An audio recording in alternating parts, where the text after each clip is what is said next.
Hello tout le monde, j'espère que vous allez bien. Alors, ne faites pas attention à mon bonnet. J'ai un soin en cours de pause.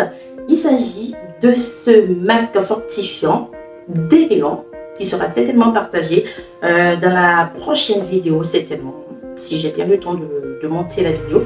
Donc, c'est un soin super démêlant. Je vous donne donc le rendez-vous pour la prochaine vidéo. Je vous retrouve donc pour la recette du beurre de moringa. Vous avez été très nombreuses à manifester votre envie de connaître la recette suite bien sûr à ma précédente vidéo. Nombreuses surtout sur Instagram, même si vous n'avez pas été très nombreuses sur YouTube comme j'aurais voulu. Je vais toutefois la partager par considération à toutes les personnes qui ont mis beurre en commentaire comme je l'ai demandé. Donc voilà, je la partage donc dans cette vidéo. Je vous laisse en compagnie de la vidéo. Un beurre qui est multifonctionnel, qui peut être utilisé sur les cheveux comme sur la peau de tout le monde, adulte comme enfant. Donc je vous laisse en compagnie de la vidéo, mais avant de continuer, likez la vidéo. Donc en likant, vous m'encouragez simplement à continuer à proposer des recettes. Donc je vous laisse en compagnie de cette magnifique vidéo. Je vous dis à très vite. Je vous dis, c'est beaucoup quand même. On se dit à très vite pour une nouvelle vidéo qui sera certainement la recette de ce masque qui est sur ma tête. Donc à la prochaine. Ciao, ciao.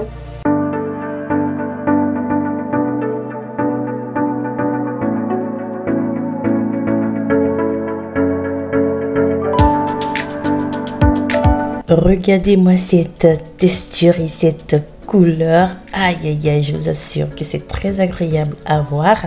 Le beurre est très fondant, léger et onctueux.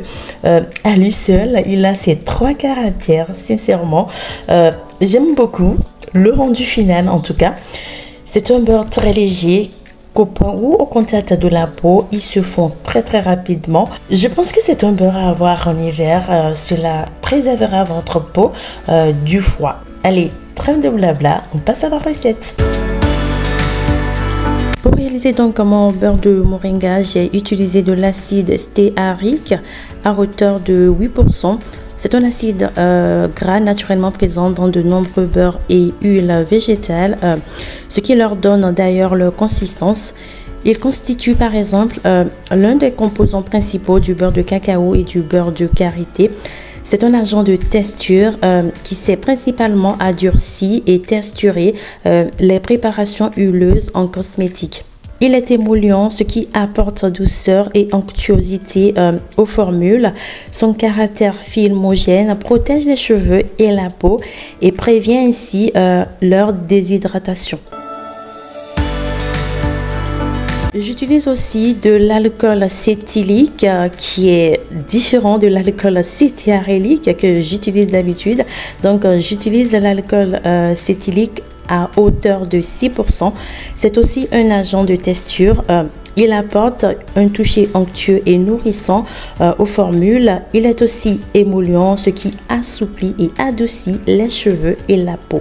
C'est aussi un co-émulsifiant comme l'alcool cétiarylique, ce qui permet de stabiliser les émulsions et permet également de moduler leur texture.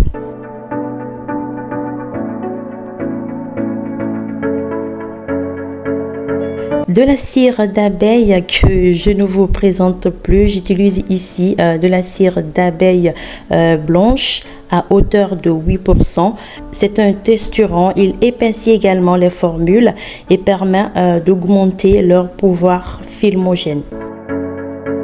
Je mets le récipient au bain-marie à feu doux pour faire fondre les agents de consistance. À mon mélange, j'ajoute de l'huile stimulante au moringa qui n'est rien d'autre que le macérat huileux de moringa. Je vous invite donc à regarder la vidéo précédente si ce n'est pas encore fait pour avoir la recette et savoir les bienfaits de cette merveilleuse huile. Je l'utilise à hauteur de 78%.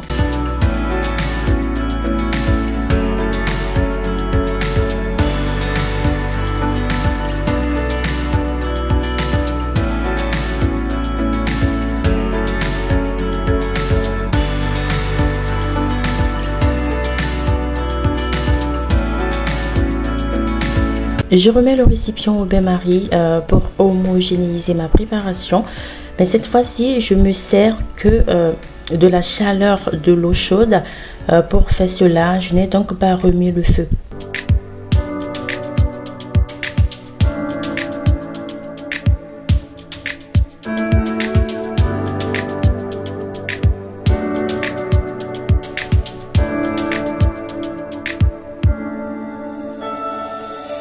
Une fois ma préparation homogène, je le verse dans un récipient propre et stérilisé, désinfecté aussi.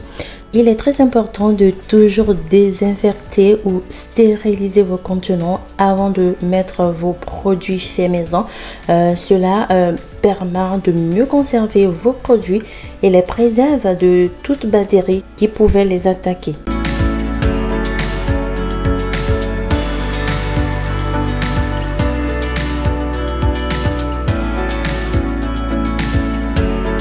Je vais placer ensuite le pot au congélateur 1 heure environ pour que la préparation se fige. Et voilà le rendu final de la préparation. Un magnifique beurre léger, fondant et onctueux et qui a une belle couleur. Un beurre qui se fond très rapidement sur les cheveux tout comme sur la peau sans les alourdir. Ce beurre est vraiment un must-have pour les cheveux car il permet de les fortifier, de les lubrifier, de les nourrir et surtout de les conditionner. Ce qui permet donc aux cheveux d'être moins cassants et en ayant les cheveux moins cassants, on maintient donc notre longueur et en maintenant notre longueur, on fait quoi? On a les cheveux longs. Ce beurre peut être utilisé pour formuler vos recettes de crème, de légine ou de lait capillaire. Vous pouvez aussi l'utiliser pour réaliser une chantilly ou encore l'utiliser brut pour sceller votre hydratation. Vous pouvez également l'incorporer dans vos soins maison. Un beurre à avoir en hiver puisque c'est bientôt l'hiver là pour nourrir, hydrater et préserver ses cheveux ainsi que sa peau du froid. Voilà ce que je voulais partager dans cette vidéo. J'espère que vous allez pouvoir reproduire la recette. Dites-moi ce que vous en pensez en commentaire. En attendant de vous lire, je vous dis à très vite. Ciao ciao.